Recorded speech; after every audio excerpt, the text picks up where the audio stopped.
नमस्कार, आदाब। आप देख रहे हैं द जस्टिस हिंदी। खबर बरेली से है, जहां उत्तर प्रदेश के उप मुख्यमंत्री ब्रजेश पाठक जिले के दौरे पर पहुंचे। दोपहर करीब 1:30 बजे डिप्टी सीएम बरेली एयरपोर्ट पहुंचे। एयरपोर्ट से वह सीधे इज्जत नगर क्षेत्र के पीर बहुड़ा स्थित अर्बन प्राथमिक स्वास्थ्य केंद्र पहुंचे, जहां उन्होंने अस्पताल की व्यवस्थाओं का बारीकी से निरीक्षण किया। डिप्टी सीएम ने ओपीडी, दवा वितरण काउंटर और जांच कक्षों का जायजा लिया और इलाज के लिए आए मरीजों से बातचीत कर उनकी समस्याएं सुनी। निरीक्षण के दौरान स्वास्थ्य व्यवस्था और कानून व्यवस्था पर बोलते हुए डिप्टी सीएम ब्रजेश पाठक ने कहा कि प्रदेश में विशेषज्ञ डॉक्टरों की कमी दूर करने के लिए उत्तर प्रदेश सरकार देश का पहला रिवर्स बिल्डिंग मॉडल लेकर आई है, जिसके तहत विशेषज्ञ डॉक्टरों को 5 लाख रुपए तक मासिक वेतन दिया जा रहा है। उन्होंने बरेली के निजी डॉक्टरों को भी सरकारी सेवा में आने का खुला न्योता देते हुए कहा कि इतनी सैलरी तो डीएम की भी नहीं होती और अगर कोई हार्ट स्पेशलिस्ट या बड़ा डॉक्टर सरकारी अस्पताल में काम करना चाहता है तो सीएमओ तत्काल भर्ती कराए। ब्रजेश पाठक ने बताया कि डॉक्टर और मेडिकल प्रोफेसर की स्थायी कमी खत्म करने के लिए सरकार ने अलग से चिकित्सा सेवा चयन आयोग के गठन को कैबिनेट से मंजूरी दे दी है, जिससे आगे भर्तियां पूरी पारदर्शी होंगी।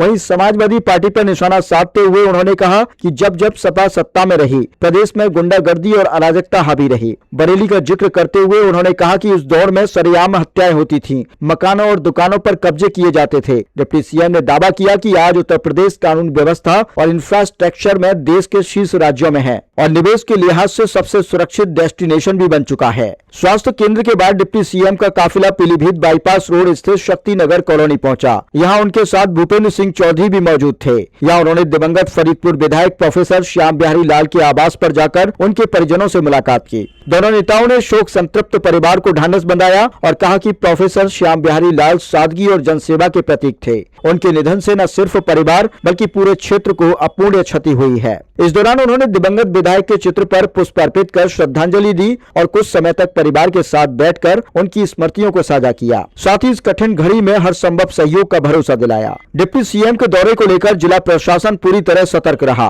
एयरपोर्ट से लेकर स्वास्थ्य केंद्र और विधायक आवास तक सुरक्षा के पुख्ता इंतजाम किए गए थे। इस मौके पर जिले के वरिष्ठ अधिकारी और जनप्रतिनिधि भी मौजूद रहे। निरीक्षण किया है। यार क्या कर रहे हो? बेहतर हमें मिली है। मरीजों के साथ यहाँ का चिकित्सकों का स्टाफ का व्यवहार बहुत अच्छा है और दवाइयाँ पर्याप्त मात्रा में उपलब्ध हैं। हमारी प्राथमिकता प्रदेश के सभी रोगियों को अच्छी से अच्छी चिकित्सा व्यवस्था मिले, इसे सुनिश्चित करने के निर्देश दिए गए हैं। ये अर्बन पीएचसी के जो चिकित्सक हैं यहाँ जो उपलब्ध हैं, उन लोगों ने बेहतर काम किया है। मैं प्रदेश के सभी अपने अधीक्षकों से कहता हूँ कि सभी अस्पतालों को इसी प्रकार से रखरखाव रखें, मरीजों के साथ अच्छा व्यवहार करें और हमारे पास दवाइयों की कोई कमी नहीं है। सभी दवाइयाँ इंडेंट करके अपने अस्पतालों में रखें और मरीजों को उपलब्ध कराएं। हर स्थिति में बेहतर से बेहतर चिकित्सा व्यवस्था उपलब्ध हो, ये हमारी प्राथमिकता है। मंत्री जी आज अखिलेश यादव ने पीडीए से अपील की है, पीडीए का अभियान उन्होंने कहा है कि जमीन की भूखी भाजपा जो है कोई भी दरअसल समाजवादी पार्टी के मुखिया को पहले आप लोग पूछो।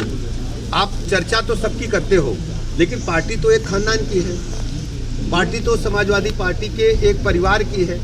आप क्या अपने एजेंडे में सबको शामिल कर रहे हो?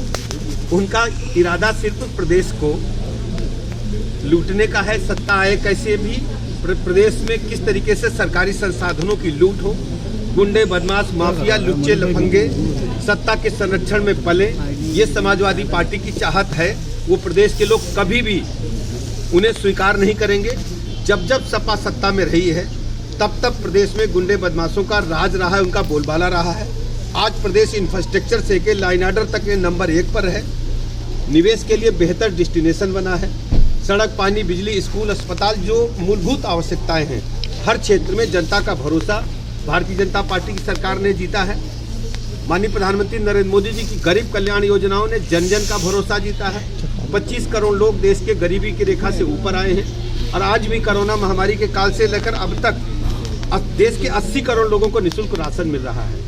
समाजवादी पार्टी के मुखिया अच्छी तरह जानते हैं उनकी दाल गलने वाली नहीं है, इसलिए वो दूसरे का नाम का सहारा लेकर, दूसरे के जाति का सहारा लेकर चुनाव की वैतरणी पार करना चाहते हैं, जो उनका सपना कभी पूरा नहीं होगा। मंत्री जी जो SIR में वोट काटे हैं उससे से उनको मैं आपसे पूछता हूँ, आप सब जर्नलिस्ट, किसी बूथ पर जाओ और वहाँ पूछो कि किसका किसका वोट कटा। इसी बूथ पर जाओ जहाँ हम खड़े हैं, और जिसका वोट कटा हो, भारत निर्वाचन आयोग ने सबको सुविधा दी, ड्राफ्ट मतदाता सूची, और हम सभी भी कार्यकर्ता भारतीय जनता पार्टी के जो हैं वो भी भारत निर्वाचन आयोग के निर्देशों के अनुरूप काम कर रहे हैं।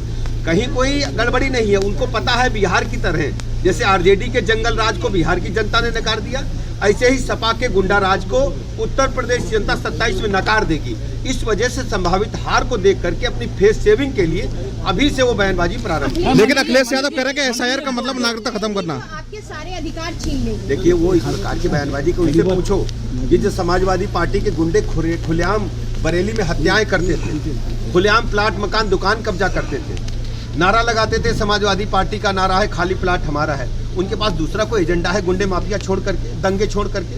उनको जवाब देना चाहिए प्रदेश।